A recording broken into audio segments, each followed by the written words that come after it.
E aí, meninada? Beleza? Estamos aqui, né? Vamos tentar fazer aquela videoaula que vocês pediram pra mim. Pediram pra gente tentar inovar e é isso que eu tô tentando fazer aqui com vocês, tá? Então eu tô falando com vocês aí do primeiro ano pra gente estudar movimento uniforme. Eu expliquei pra vocês já a velocidade, expliquei a aceleração enquanto nós estávamos lá na escola. E agora nós vamos entender movimento uniforme, tá bom? Então vamos relembrar primeiro alguns trechos, né, do que é cada coisa, que é alguns pontos importantes, tá, do que a gente viu. Primeira coisa é trajetória. Eu expliquei para vocês que trajetória é um amontoado ou uma junção de várias posições. Quando você percorre um caminho, você está fazendo uma trajetória, tá? Então trajetória é isso, seria um caminho a ser percorrido. Isso nós chamamos de trajetória. Toda trajetória, pessoal, ela determina um espaço a ser percorrido. Concordam comigo? Esse espaço ele pode ser medido em metros, quilômetros, centímetros e você vai decidir, tá? Vamos tentar utilizar aqui metros. Então nós vamos percorrer uma trajetória e vamos medir esse espaço em metros, tá bom? Para a gente marcar uma trajetória, a gente precisa também de um ponto que nós vamos chamar de referencial. Por que a gente precisa desse ponto? Porque a gente não pode dizer que a gente vai percorrer tantos metros sem falar de onde a gente saiu. Então a gente precisa de um referencial que vai ser o nosso ponto zero, tá? A nossa origem, beleza? Agora nós vamos entender o que é posição. Posição é justamente, tá, em que local da trajetória nós vamos estar. Isso eu chamo de posição. Então, se eu estou percorrendo uma trajetória, eu estou passando por várias posições diferentes. Isso eu chamo de posição. Essa posição, ela é a distância do ponto onde eu estou até o referencial, ok? Se eu estou aqui a uma distância de 20 metros do meu referencial, eu digo que eu estou na posição 20 metros. Isso é posição, tá bom? Agora nós vamos lembrar a velocidade. Velocidade é o tempo que eu vou gastar para percorrer um espaço. É o tempo que eu vou gastar para percorrer essa trajetória. Divido o tempo que eu gastei, não é? Eu pego ali o quanto que eu percorri, divido pelo tempo que eu gastei, eu tenho minha velocidade. Então, relembrando, velocidade é ΔS sobre ΔT. Variação de espaço dividido pela variação de tempo. Então, o tanto que você andou dividido pelo tempo que você gastou, tá bom? Então, isso aqui nós já vimos e nós já relembramos. Agora, pensem comigo. Se uma pessoa ela anda sempre na mesma velocidade, ela sempre vai percorrer espaços, não é, iguais em tempos iguais. Então, digamos, não é? Digamos que eu tenha um carro andando aí a 100 km por hora. Bom, se ele anda a 100 km por hora, galera, a gente já sabe que a cada hora ele percorre 100 km. Ele mantendo essa velocidade constante, nós conseguimos determinar que em uma hora ele anda 100 km, em 2 horas ele anda 200 km, 3 horas 300 km e assim vai. Então a velocidade ela me diz, não é? Quanto que ele anda no tempo que ele gastou, tá bom? E aí que a gente entra, baseado nessa ideia, que a gente vem para o movimento uniforme. Movimento uniforme é quando você tem uma velocidade constante. E aí você faz uma trajetória, percorre uma trajetória com velocidade constante, tá bom? Para isso, para trabalhar movimento uniforme, nós utilizamos a chamada função horária das posições. Essa função horária das posições, ela vai nos mostrar, não é? Vai nos ajudar a calcular em que posição o móvel está, dependendo da velocidade dele e dependendo de onde ele saiu. Então a gente vai utilizar a função horária das posições, que é a seguinte, ó. S é igual a S0 mais a velocidade vezes o tempo.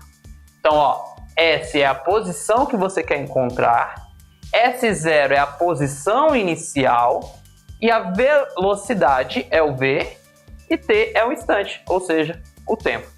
Tá bom? Vamos fazer um exemplo agora e aí vocês vão entender melhor. Voltando aqui com um exemplo para vocês, para a gente trabalhar aquela questão do movimento uniforme, tá? Então, ó, um corpo movimenta-se sobre uma trajetória retilínea obedecendo a função horária. S igual a 20 mais 4t. Então, aqui ele já me deu a função horária de movimento desse móvel, tá? Então, ele já falou para mim como que esse móvel, não é? Como que ele está se movimentando na trajetória. E aqui, ó, interessante, no SI, ou seja, no Sistema Internacional de Unidades. Então, significa que aqui espaço nós vamos trabalhar com metros e tempo em segundos, tá bom? Então, vamos ver o que pede a questão. Na letra A, ela pede para mim identificar a posição inicial e a velocidade.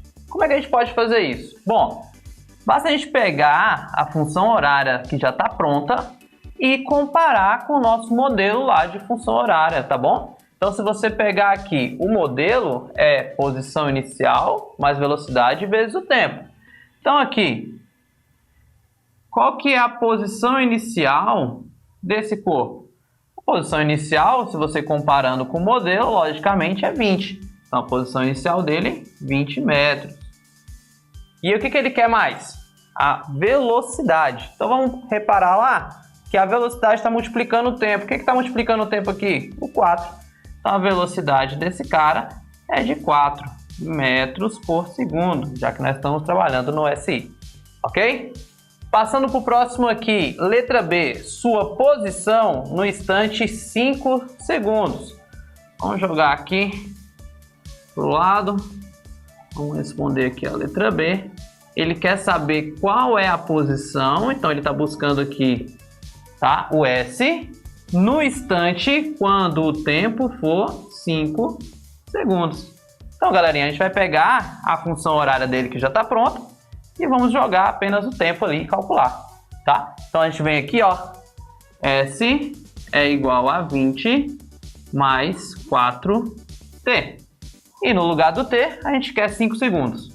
Então, a posição é 20 mais 4 vezes 5. 4 vezes 5 é 20, 20 mais 20, 40. Então, a posição dele, quando se passaram 5 segundos de trajetória, é 40 metros. Ele vai estar lá na posição 40 metros, ok? Vamos colocar aqui 40 metros, tá? A variação de espaço entre os instantes 2 segundos e 7 segundos. Galera, vem aqui, ó.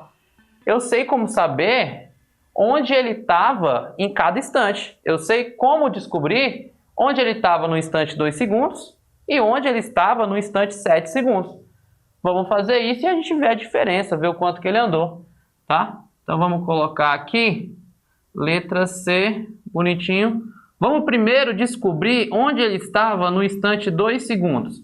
Então volto aqui para a função horária dele e no lugar do T eu jogo 2 segundos. Bora lá. S é igual a 20 mais 4, opa, mais aqui, mais 4 vezes 2. 4 vezes 2 é 8, 20 mais 8, 28. Então, ó, no instante 2 segundos, ele estava na posição 28 metros. Vamos ver onde ele estava na posição no tempo de 7 segundos. Pego a mesma função horária, que já está pronta aqui, e vamos colocar. S é igual a 20 mais 4 vezes 7. Beleza? 4 vezes 7 é 28. 28 mais 20, 48. Então, aqui, ó, no instante 7 segundos, ele está lá na posição 48 metros. Fazendo essa diferença aqui, já que a questão está me pedindo qual que é a variação de espaço nesses dois tempos, a gente tem que fazer essa diferença. Então, vamos pegar a variação de espaço aqui, é 48 menos 28. 48 menos 28 é 20. Então, ó, a variação de espaço aqui, entre os instantes 2 segundos e 7 segundos, é uma variação, lembra que a gente escreve variação assim, ó, delta S, de 20 metros, tá bom? Agora, o último, né? Letra D. A letra D, ela me pede para que eu diga em que instante, ou seja, em que momento do tempo em que instante esse móvel passa pela posição 60 metros. Tá vendo que ele está me dando a posição e quer que eu calcule um instante. Então agora eu vou calcular o valor do t. O t é o instante. Então vamos pegar a função horária que ele está seguindo. S é igual a 20 mais 4t. E agora eu quero a posição 60 metros. Então no lugar do S vem o 60 e vou descobrir o valor do t. Então é 60, 20 mais 4 vezes t. Vamos resolver essa equaçãozinha, cada um para o seu lado. Então, ó, o 20 vai vir para cá. Então, eu vou ter 4t, acompanha comigo, é igual a 60 menos 20. 60 menos 20 é 40. Já vou jogar o 4 para lá dividindo. Então, eu vou ter que o tempo é de 40 dividido para 4. 40 dividido para 4, molecada, é 10 segundos. Então, ele vai passar na posição 60 metros no instante 10 segundos. Beleza? E agora vocês vão responder a lista de atividades para deixar isso bem claro, tá bom? Valeu!